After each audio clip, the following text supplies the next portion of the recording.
Itu tadi mengerahkan untuk mempengaruhi massa. Contohnya saja, saat tahun 71 itu kan ada pemilu ya. Ya. Saya Barada tugas pengaman di lapangan.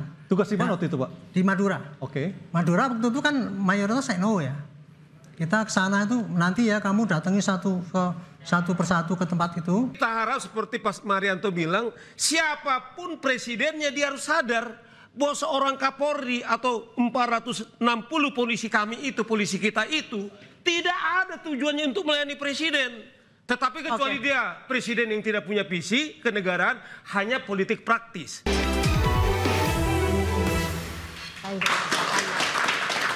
Pemirsa, kita lanjutkan kisah dari Pak Arianto, di mana pada saat beliau bertugas sebagai polisi memang sering dikerahkan bahkan sejak zaman sebelum reformasi. Masa demi masa setiap pergantian politik ya, pasti polisi itu pasti dimanipulasi dan dipolitisasi oleh. Bentuknya apa Pak Arianto?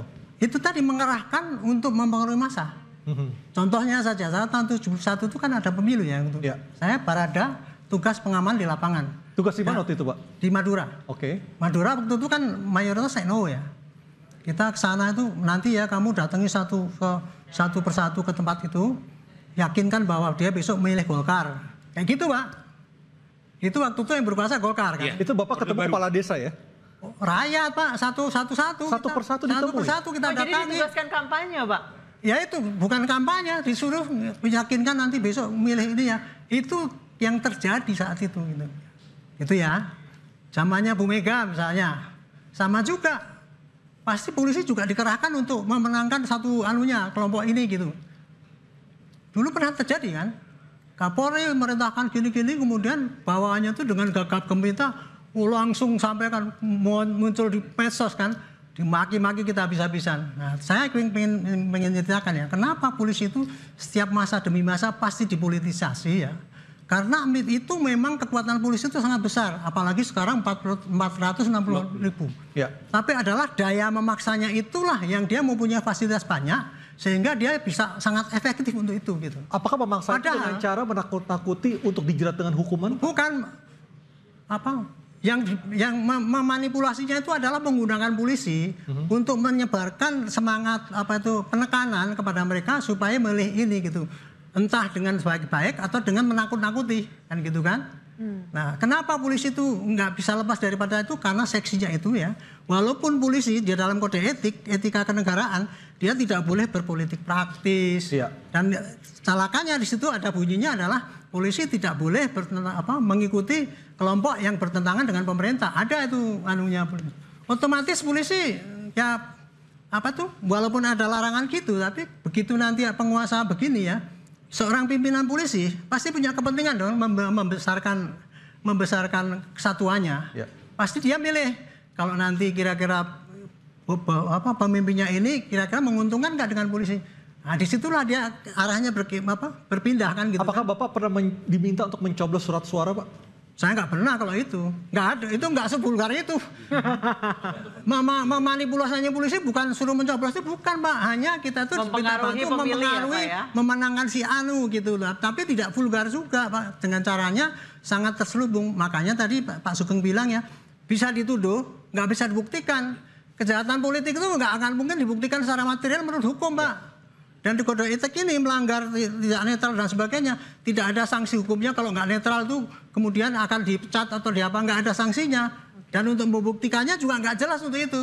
Makanya menurut hemat saya sudah menjadi risiko ya, polisi itu akan dipolitisasi oleh partai yang berkuasa dengan model apapun gitu.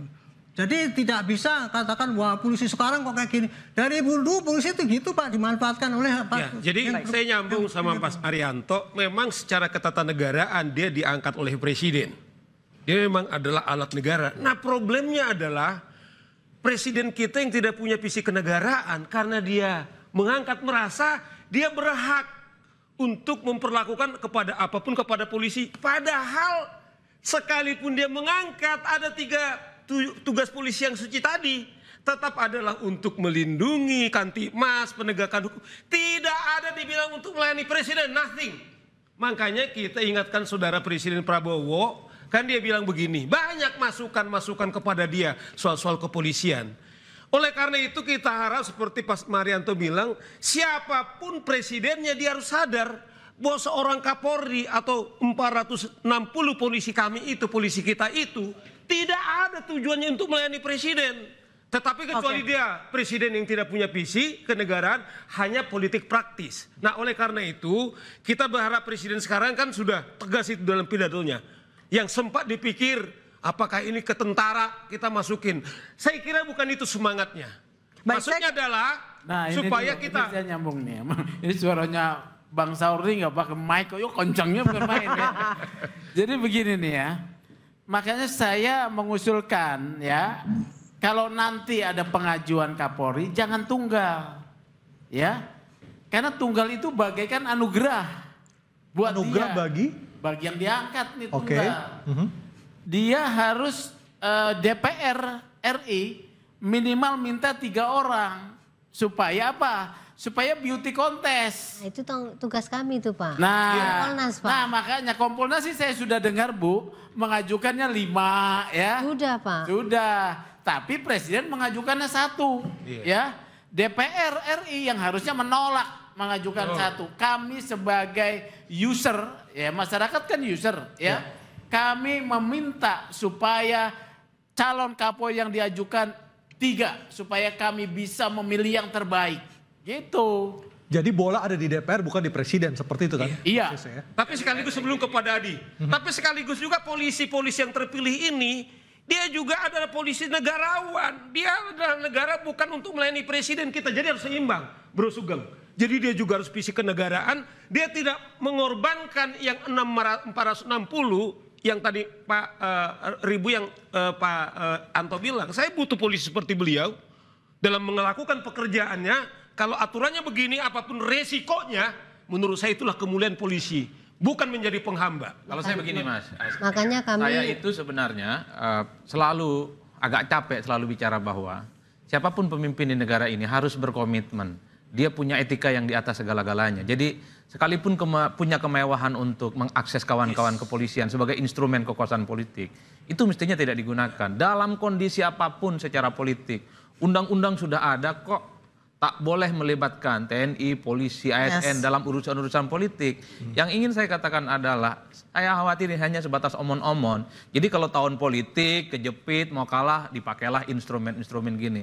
Komitmennya cuma 1, politisi, ayo dong mulai. Jangan hanya speak up seakan-akan negarawan. Tapi pada akhirnya Anda juga kalau punya akses juga menggunakan hal yang sama. Jangan hanya berteriak kalau lagi kesusahan, kalau lagi kalah. Ini yang saya khawatirkan.